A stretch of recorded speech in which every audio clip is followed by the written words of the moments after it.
Artigo 5 da Constituição Federal. Inciso 6. É inviolável a liberdade de consciência e de crença, sendo assegurado o livre exercício dos cultos religiosos e garantida, na forma da lei, a proteção aos locais de culto e às suas liturgias. Inciso 8. Ninguém será privado de direitos por motivo de crença religiosa ou de convicção filosófica ou política, salvo se as invocar para eximir-se de obrigação legal a todos imposta e recusar-se a cumprir prestação alternativa fixada em lei.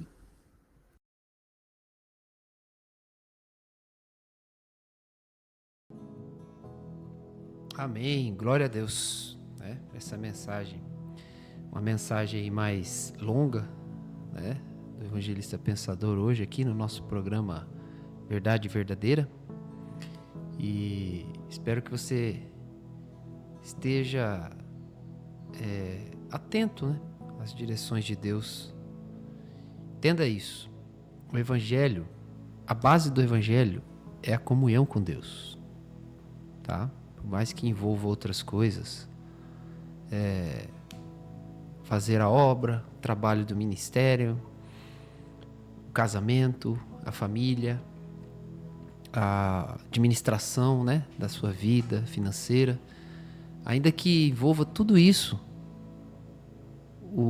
a base principal, o elemento principal, a essência do evangelho é a comunhão com Deus. Não esqueça disso. E até disso que eu vou comentar um pouco hoje, né? Sobre esquecer. Ou manter-se na consciência. Você tem que entender que a vida com Deus, dentro dessa comunhão, ela precisa ser renovada, né? Você pode ver que Isaías, o próprio anúncio do Senhor Jesus, a vinda do Messias, era chamada de renovo, né? O próprio Isaías também, né? Aquele trecho que nos inspira muito, nos fortalece muito quando colocamos a fé nele, que os que esperam no Senhor renovarão as suas forças.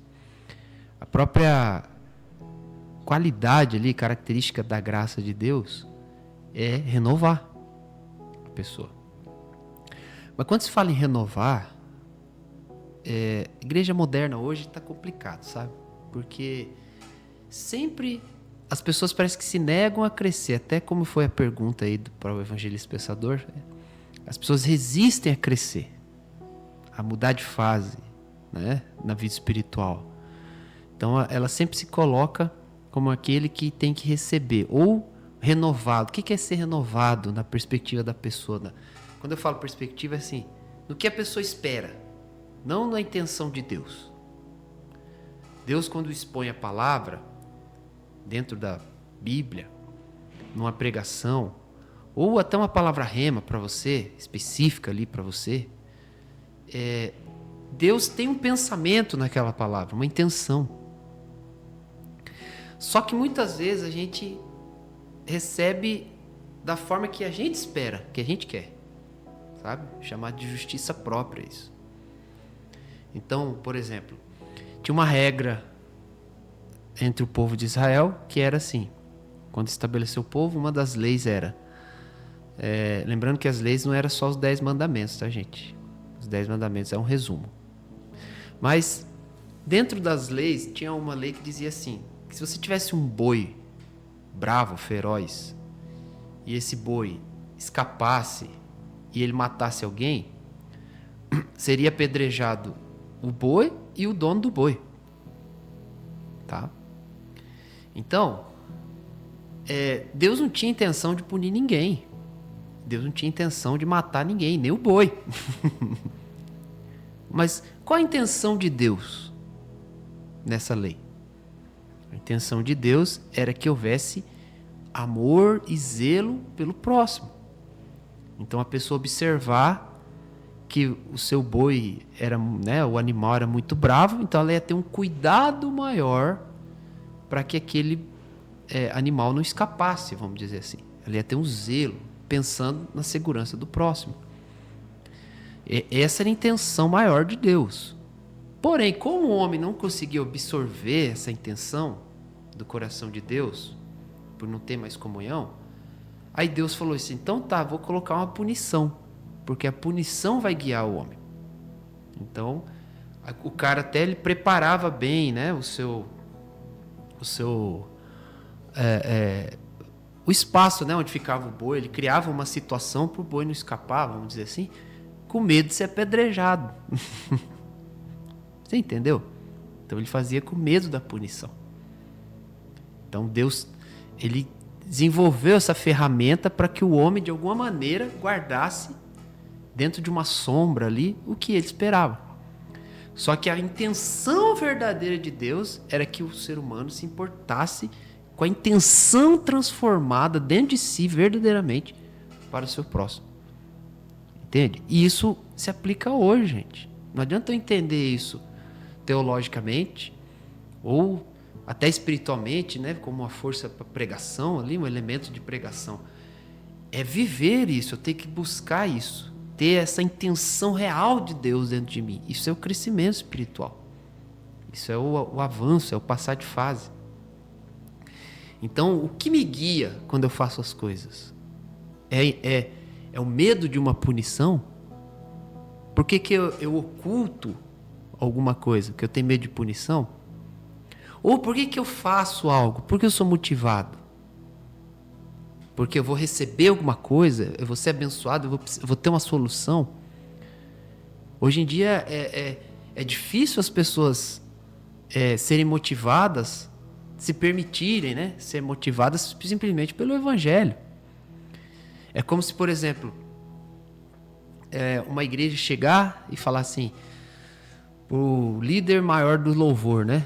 Um líder de louvor coloca assim, fala assim, você vai ganhar 15 mil reais por mês, só que você vai trabalhar só pro louvor, você vai desenvolver, vai fazer tais tipos de louvor. Poxa, aquele ministro ia trabalhar o tempo inteiro, ele ia pensar em louvor o dia inteiro.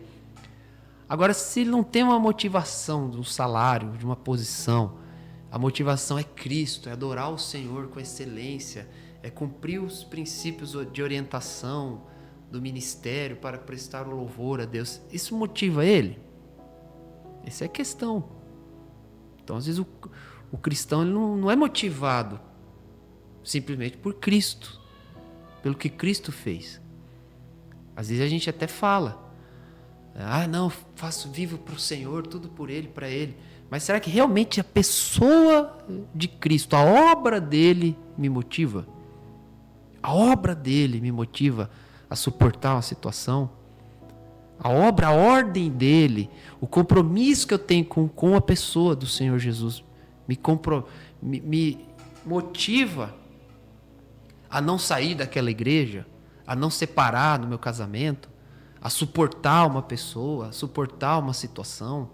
Será que o compromisso com Jesus é maior do que o que eu sinto, o que eu penso, o que eu espero? Então, isso precisa ser uma realidade em nós. É como, por exemplo, por que uma pessoa passa tempo em oração? Qual é o que motiva ela? E por que ela não passa? Entendeu? É umas perguntas que tem que ser feitas, né? Então, por quê? Porque é igual, por exemplo, se a pessoa passa o dia todo e não tem nenhum momento de oração. Passa 1 hora na presença de Deus orando, lendo a palavra, né? Não tem costume de jejuar, de tirar um dia da semana que seja, ou preparar, né, jejuns de 3 dias, 7 dias. Se ela não é motivada, por que ela não faz isso? Entendeu? Ela precisa perguntar, porque se ela quer andar com Cristo, essas coisas vão aproximar ela do Senhor, vão realizar uma obra dentro dela. A Bíblia fala que se pelo Espírito fizer-se morrer os atos do corpo, certamente você viverá. Mas pelo Espírito. E tudo aquilo que Cristo passou, ele passou por horas e horas de oração por dia. Jesus podia estar na correria que for, ele separava um momento para orar, se isolava para orar.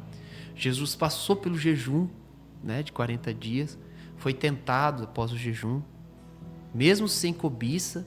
Jesus passou pelo jejum, porque o jejum ele tem um trabalho de mortificar as cobiças, as concupiscências, aquilo que é carnalidade, que falha no nosso caráter. O jejum tem uma ação de modificar o código genético da pessoa, até cientificamente falando, sabe? Então, quando a pessoa, o crente nascido de novo, ele jejua, naquele momento ele dá oportunidade. Tem vários termos, tá, de enzimas e tudo, mas não vou falar, que prolonga muito e às vezes você não entende, mas vou falar o que acontece. O seu código carnal, tendência carnal, é que não, a pessoa ela é sempre orgulhosa, sempre ela luta para estar certa, sempre, qualquer coisinha que fala, qualquer ensino que você dá, é difícil ela falar assim, é verdade, e aceitar. Sempre ela fala uma coisa só por falar. Às vezes é só por falar, às vezes não tem nem sentido. Às vezes ela nem está disposta a viver aquilo, mas ela fala, não. Você fala, por que você não trabalha em tal área, por exemplo, né? Você tem autoridade, estou falando de pessoa que tem autoridade, boa intenção, responsabilidade com a pessoa. Aí ela fala, não, eu vou ver tal coisa, mas nem vai ver nada. É só aquele orgulho. Tem um orgulho gigantesco dentro dela. Sempre se afasta do ensino. Aí ela se pega ao lado romântico de Deus, que é o quê? O amor, né? Jesus é meu amigo, Jesus é meu companheiro, o Espírito Santo está comigo, o Senhor me ama, eu sou importante para Ele. Tudo isso é verdade, verdadeira. Claro que é. Jesus morreu pela pessoa, claro que ela é importante. Mas ela se apega só com isso. Aí às vezes se alguém vai repreender ela na palavra, né, no discipulado, você está indo contra o ungido do Senhor, porque Jesus é comigo, como que você pode ser inimigo? Então, ou seja, orgulho. Então, existe muita influência biológica, química, biológica e espiritual. Então, a pessoa, por exemplo, dominada pela dopamina, dominada pelo açúcar, ela fica até cega. Ela se enche tanto de dopamina, tanto que fica na internet, tanto que fica naquelas comidas que dá prazer para ela, que não nutre nada, só dá prazer. Ela causa uma cegueira, o excesso de dopamina causa uma cegueira na pessoa, que ela não consegue, às vezes, uma informação importante, ela não consegue assimilar, aceitar. Ela não consegue compreender a ação de um conselho, de uma coisa, às vezes, óbvia ali do dia a dia dela. Não consegue levar a sério aquilo. Simplesmente porque é dominado por dopamina, dominado pelo açúcar. Porque come errado, come mal, come fora de hora. Entendeu? Fica alimentando a dopamina no cérebro, né? Prazer rápido ali. Simplesmente por isso, por tudo isso, que não é pouco, né? Mas não consegue ver coisas óbvias. Os versículos da Bíblia, como o reverendo Pérez sempre menciona, nos ensina, que a pessoa, esse tipo de pessoa, ela olha na Bíblia só o lado romântico. Os versículos que ela vê, que são claros para ela, muitas vezes, só aquilo que enche o ego dela. Às vezes até isola o versículo de um contexto todo ali. O contexto está falando assim, morra a carne, né? Para ela. Mas ela pega aquele versículo que fala que ela é importante para Deus. Entendeu? Então, né? Por exemplo, está lá, Romanos capítulo 8. Gente, Romanos capítulo 8 é um matadouro da carne. É um açougue para a carne do crente.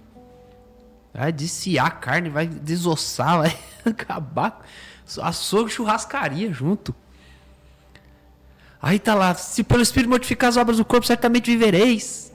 Mortificação da carne, passa tempo mortificando, o Espírito intercede por você com gemidos inexprimíveis, né? A oração em línguas ali vai mortificar aquilo que é errado, vai te ajudar a vencer tuas fraquezas, tá tudo ali. Só que aí ela vai lá, ela lê todo esse versículo, ela pega o final. nem morte, nem vida, nem anjos, nem demônios, nada me afastará do amor de Deus. Gente, esse trecho é tremendo. Só que ali, ele está falando de um resultado de uma vida mortificada. Quando a pessoa ela é mortificada a tal ponto que nenhum tipo de poder, seja natural, espiritual, vai afastar ela da comunhão com Deus.